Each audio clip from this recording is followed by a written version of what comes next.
Assalamualaikum warahmatullahi wabarakatuh. Ada pepatah bilang, jika tak kenal maka tak sayang. Maka dari itu, perkenalkan saya Isra Rizka Pratami. Saya yang akan menemani kamu dalam beberapa menit ke depan di dalam video ini. Di sini saya akan membahas tentang materi morfologi. Apa sih sebenarnya morfologi itu? Morfologi adalah bagian dari ilmu bahasa yang membicarakan seluk-beluk kata serta pengaruh perubahan-perubahan bentuk kata terhadap golongan dan arti kata. Lalu, apa yang menjadi objek kajian morfologi? Tentunya adalah kata. Namun, sebetulnya kata sendiri dibentuk melalui sesuatu yang lebih kecil sebelum menjadi kata. Sesuatu tersebut ialah morfem. Morfem adalah satuan terkecil bahasa yang memiliki pengertian dalam suatu ujaran. Seperti apa sih morfem itu? Morfem itu dapat berupa imbuhan atau kata, misalnya ber, di, juang. Morfem yang menjadi dasar pembentukan kata dapat berupa morfem bebas dan morfem terikat. Untuk mengenal morfem secara jeli dalam bahasa Indonesia, diperlukan petunjuk sebagai pegangan dan ada 6 prinsip yang saling melengkapi untuk memudahkan pengenalan morfem. Morfem, kata, frasa, klausa, dan sebagainya disebut sebagai satuan gramatikal atau satuan gramatik.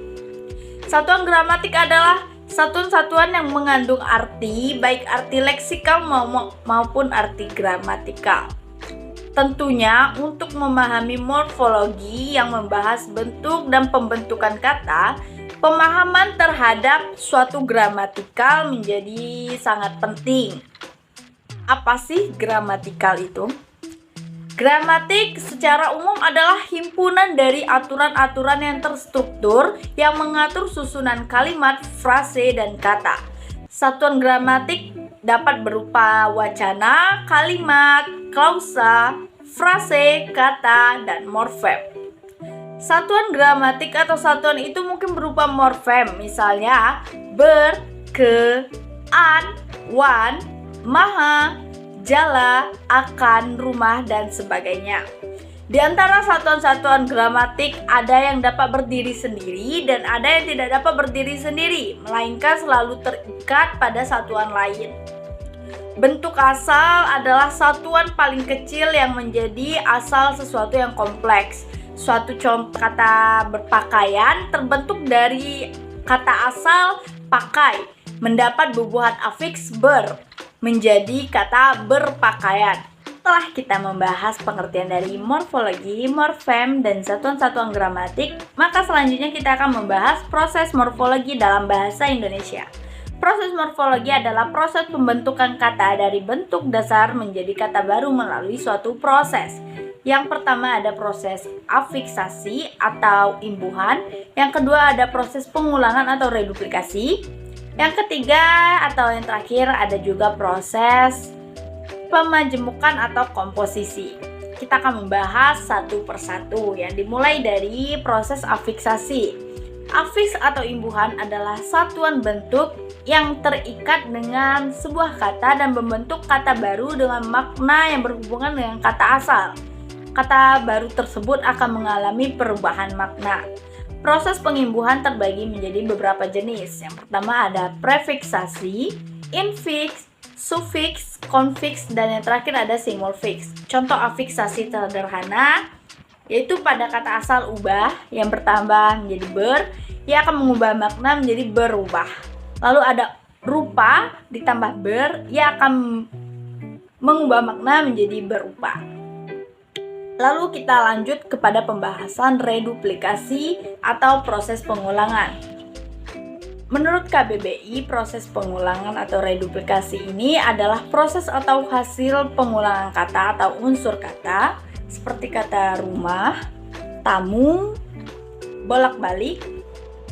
Lalu jenis-jenis dari reduplikasi ini ada reduplikasi sebagian, reduplikasi kata ulang atau penuh, lalu ada reduplikasi berubah bunyi, dan reduplikasi berimbuhan. Contoh dari reduplikasi sebagian, yang pertama ada kata terbatuk, ia akan mereduplikasi menjadi terbatuk-batuk. Lalu ada ditarik, ia akan mereduplikasi menjadi ditarik-tarik. Lalu contoh untuk reduplikasi penuh, yang pertama ada aku sudah muak dengan janji-janji busukmu itu. Lalu ada mobil-mobil mewah itu berjajar di depan rumah. Lalu contoh untuk reduplikasi berubah bunyi, ada gerak-geriknya mencurigakan.